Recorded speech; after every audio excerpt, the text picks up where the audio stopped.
if you look at the documents on formation, they tell you about the fruits and the outcomes. And my scientific PhD nephew said, what's your definition? What's your definition? So how do you define formation?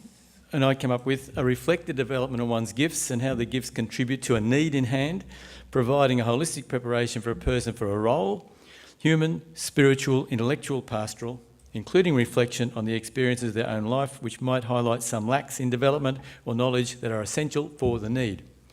So it's about you're formed for a purpose.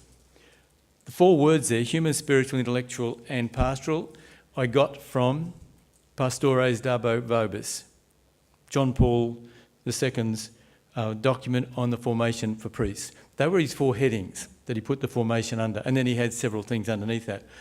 The US bishops picked that up, those 4 words again, when they put their document together on the formation for lay people in the ecclesial roles. They had different content, so what I did was pull 43 items together and sort of say, well, is this something a canonical governor should have? And is it happening? Now, a number of you responded to the survey a few years ago, and I then took the survey and interviewed 17 people, some of whom are in the room, and we came back with some comments, and some of the passion and the power of the comments, I'm hopefully might be able to squeeze in it as we go through here. So what I'll do is say, okay, out of the human, we had about 12 questions on human. Out of that, we came back to 2 factor analysis came up with human maturity and self-awareness as the 2 elements. What it came to the conclusion was the human maturity is needed, and Clive picked it up, and Annette was speaking about the creative tension. We talk about gospel values, but the values of justice and compassion are in tension. Right? If you've got limited resources, is this a compassionate decision? Is this a just decision? What happens when we get justice? We immediately ask for mercy. What happens when someone's given a bit of a fair go? Well, where's the justice in that? So I think the human maturity is needed to deal with that level of conflicting, significant gospel values, or intention anyway. And the other one was self-awareness. Is this important? Every one of those 43 things was seen as important. Is it happening? 38 of the 43 was seen as statistically different, significantly different, that they're not happening. So 98% said, yes, this is important. Is it happening? 60% said it was happening in justice and in charity and in compassion. So it was pretty significant, the things that came through there. In the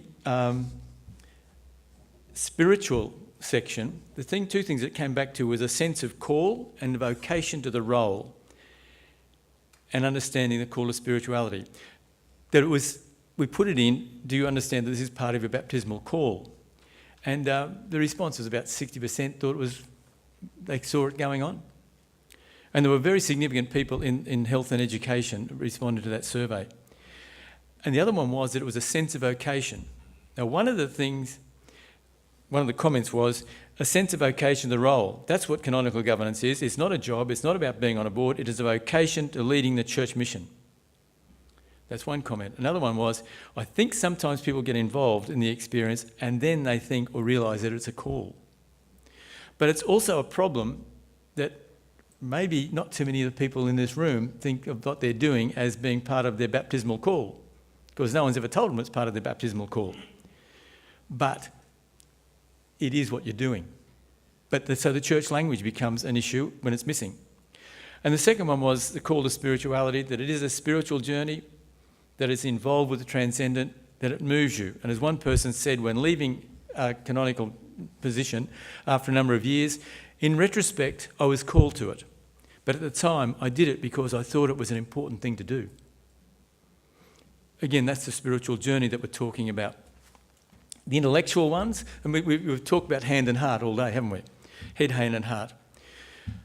This one came down to concern for engaging in the Catholic intellectual tradition.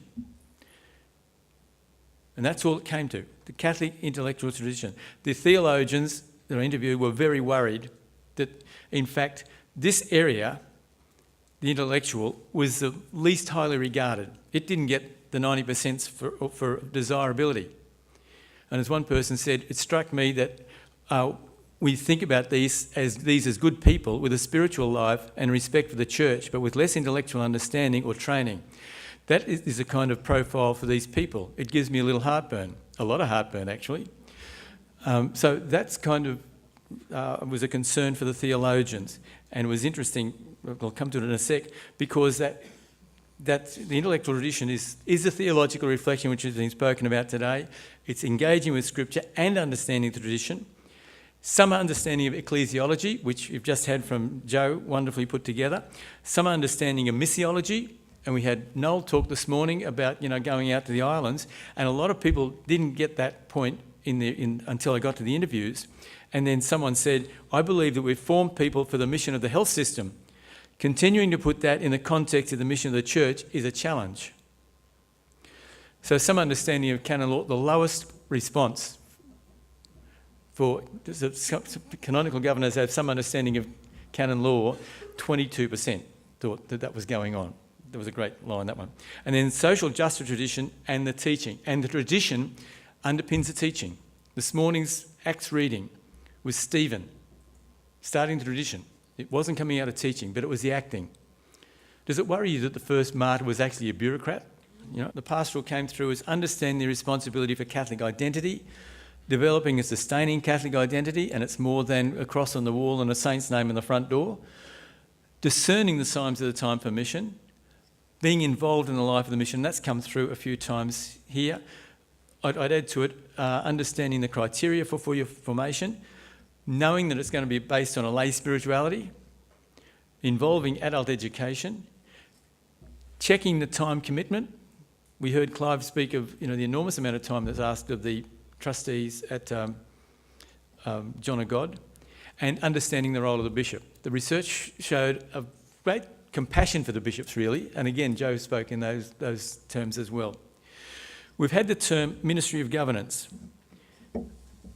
If it's a ministry, you have to be formed for a ministry. Canon law only uses the ministry of governance once, and that's under the role of the bishop. But I think it needs to be seen as a much broader exercise. Thanks very much.